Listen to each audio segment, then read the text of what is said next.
Hi, this is Geoff Tate, and you're listening to Sonic Perspectives. Now there's something strange in the air. Strong pressure like a bullet through my head. No color feels like I'm dead.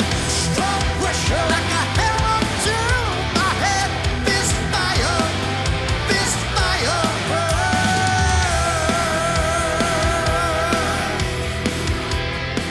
Hello everyone, and welcome to another interview of Sonic Perspectives. Today I have a very special guest, the legendary singer Geoff Tate. Geoff, great to have you with us. Oh, nice to be here. Thank you for having me.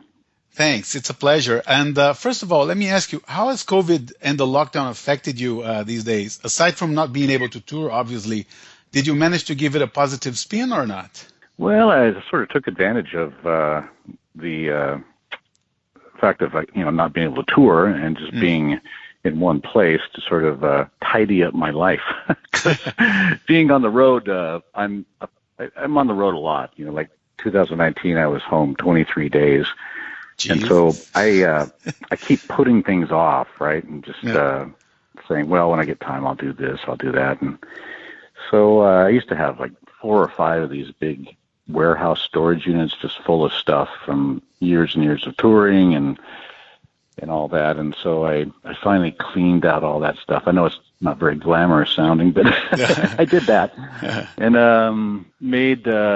finished one record and started in on, I've got 3 other projects in the works. And oh, wow. So I've been busy recording and writing, really. That's been pretty much my focus. Awesome. For the last, since Christmas, about Christmas. Okay. Well, we're here today to promote the new Sweet Oblivion album. But before we go into that, you mentioned 3 other projects. Can you review anything about those? I don't really have anything to say about them yet. They're projects that are in the works, and I'm not even sure how they're going to be made public yet because, everything's changing so much, You don't release records or albums so much anymore on record companies, and I've gone the way of the past. And so things are changing and doing a lot of research as to how best to release material now and in the future. But I haven't got any solid answers yet. So as soon as I know something, Rodrigo, I'll let you know. Sure. Yeah, I mean, it's hard even for top-selling artists today to get attention from the fans and release it in a proper way, right? Well, I don't think there is any proper way anymore. Yeah. It's like, we're absolutely in the 21st century now, and things have radically changed, and our ideas that we knew and felt were solid, in the 80s and the 90s are dinosaur ideas now. Yeah. Who would have thought that, Volvo Penta was discontinuing making, diesel and gasoline engines? That's gone now, Yeah. And we're moving into a whole different way of communicating and living, and our perspective needs to change along with that, and recorded music is it's the same situation. It's all changed and it's all moving in different directions now, and it's exciting, actually to be part of what that change might be or what it's going to be. And I'm looking forward to the future, actually. Absolutely, yeah. Well, let's talk then about Relentless, the second album of Sweet Oblivion, which comes out on April 9th. This time you have Aldo Lonobile writing the album with you. Can I ask you what motivated that change? Well, it was always planned with the Sweet Oblivion releases that it would be different writers, Writing different teams. producers, different musicians. Everything would be different on each release. But I was very pleased that Aldo came up as part of this record, because I had met him before years ago, and we seemed to have some sort of musical connection back then, and it was definitely proven to me on this project that we connected musically. He's a lot like me in the sense that he has a very open mind to music, and he has kind of a unlimited point of view when it comes to doing things. He's not so tied down to what I call dinosaur ideas. He's definitely got an eye into the now and into the future. And I was very pleased. Making this record is definitely an example of what I was talking about earlier with being into the 21st century. We recorded and mixed and conceived the album being in different studios in different parts of the world. Yeah. Where he was in Italy, I was in Ireland, and we worked closely every day working on the record together with really no barriers between us, really. It worked out very well, and very excited about the release. Okay. And surprisingly, I think it sounds very much like a logical sequel to the first album, despite the lineup change. I don't know if you agree, but there seems to be an identity to this project. Can you comment on that? Yeah. Yeah, I wonder what that would be. Yeah, I mean, there's common elements between the songs, and I think it's it's a natural progression from what you did in the first one, I think. Good. I'm glad you like it. Yeah, and I understand that this time around you were more involved in the songwriting. Can you tell me which songs you brought to the table this time? Oh gosh, I'm not in front of my list. I'm actually on a mountain trail, halfway up a mountain, talking to you today. But there were 3 or 4 songs on it. I can't remember the titles right now. I finished the project back in August, September. Yeah, so my head has been in other things since That's then. Okay. That's okay. That's all right. But when the first album was released, I think you seemed surprised at the fans' reception of it. Would you say there was pressure this time to please the fans yet again, or did you just do your regular process in composing an album? Yeah. I did the thing I usually do, which is I write a record, for me, and people either like it or they don't. Right. Some people discover it, at the time of its release, and other people discover it years later and decades later. I've had people, as of recently, tell me they just discovered the Promised Land album. Yeah. That we released as Queensrÿche in 1994, I think it was. Yeah. That happens to me all the time. Yeah. Well, I don't want to say I discovered it recently, but I listened to Promised Land and Here in the Now Frontier back to back last Sunday, really. And it's I think it's albums that survive the test of time, if you ask me. Yeah. There's some good, there's some really interesting pieces of music on both those records, and I'm very proud of them. Yeah. Both of them. Yeah. Well, the first single of Sweet Oblivion is called Strong Pressure, and I think it's very much what your fans expect of you. It's a nod to your Queensrÿche days with a modern edge, right? Is that what you're going for, or? Well, no, not at all. It's not. That's kind of like I think that's how a reviewer or a journalist would look at it.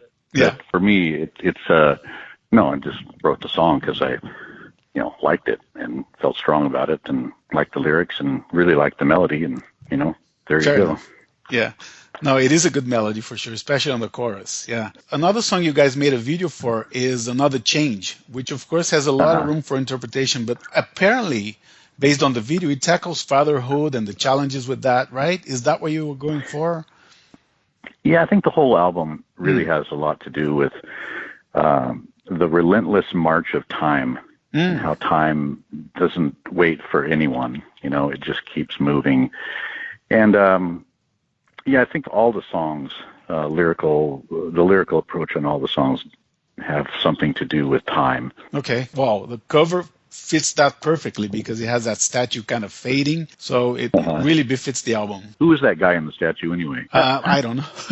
I don't know. He looks Roman to me. He does. Maybe some sort of Roman sculpture from eons ago, Well, if you go to Italy, I think Italy is a country you love. There's every corner, there's a statue like that. So yeah, right, everywhere. Yeah.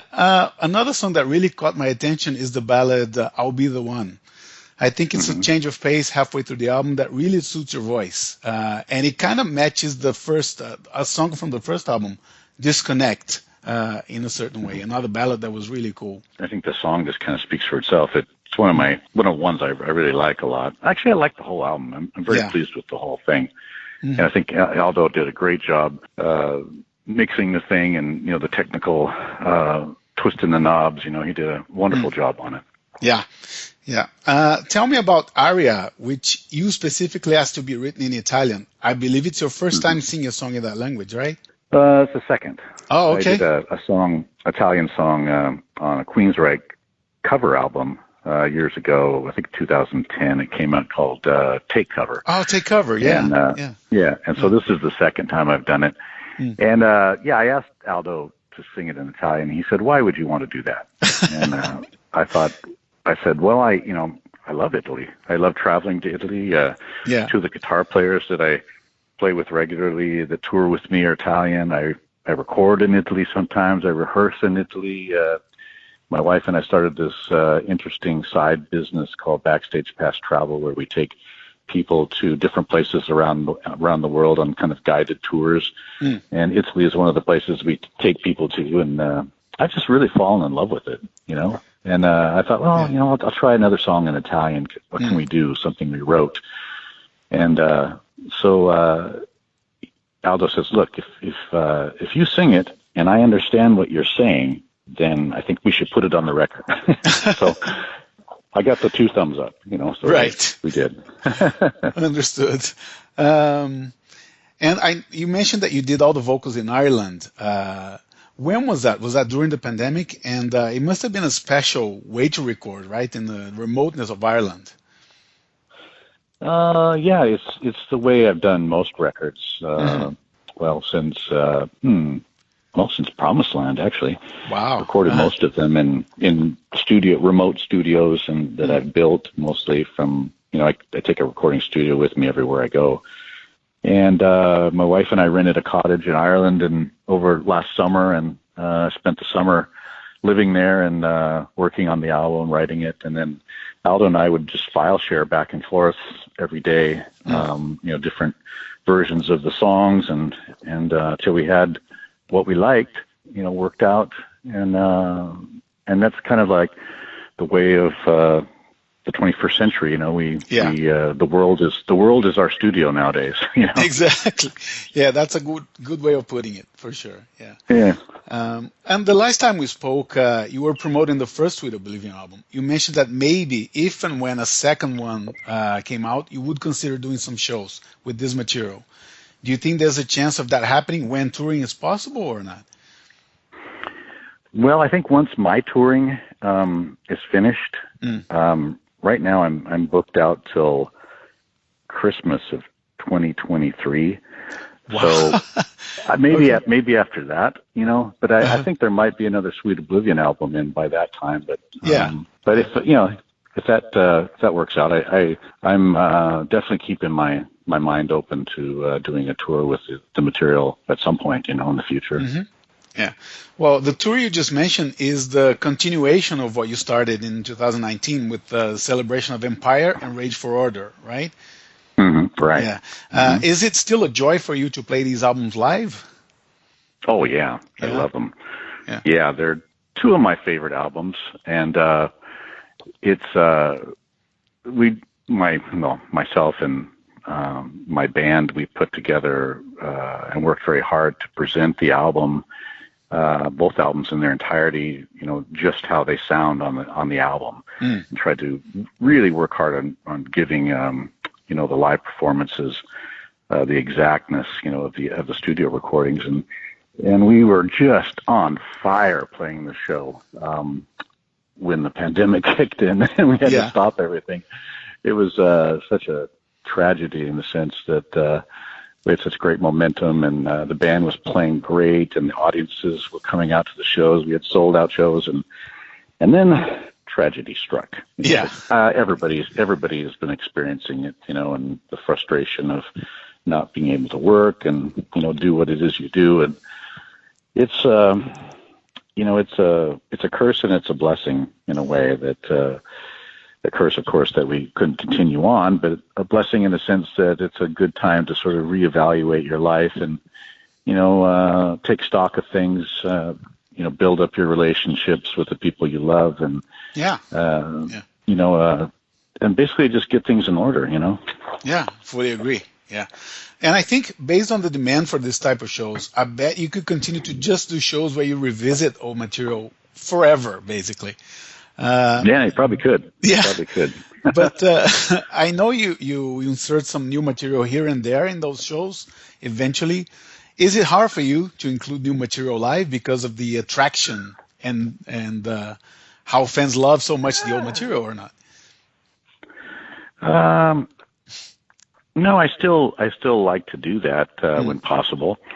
I think my audiences really understand more about what I'm about, and they know that there's things I just can't stop myself from doing. And besides putting my foot in my mouth a lot of times, I enjoy playing all my music, and I wish I could play everything every night, but of course time is relentless and it won't let you. But I like to do customized tours like the one I'm planning on starting up again, the Rage for Order and Empire tour, where you do something special for the fans and present music that perhaps they've never heard live before.